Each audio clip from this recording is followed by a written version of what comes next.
Hi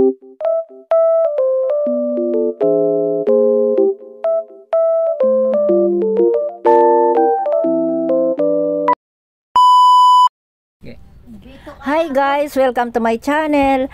Ito guys, nandito na ako sa Bae City. Itong nakita nyo ay sugarcane plantation. Ito pala pag before mag-start before ka magtanim ng ano ba yung tawag kung sa Bisaya papaka.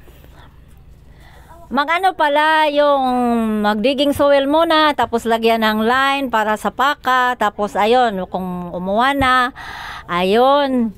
Yun na yun yung time na magtanim ka ng sugarcane na yung tinatawag namin paka. Ayun na, after how many months? After 8 months, I think it's 8 months. O, ma-harvest mo na yung sugarcane. Oh. Wala man ko.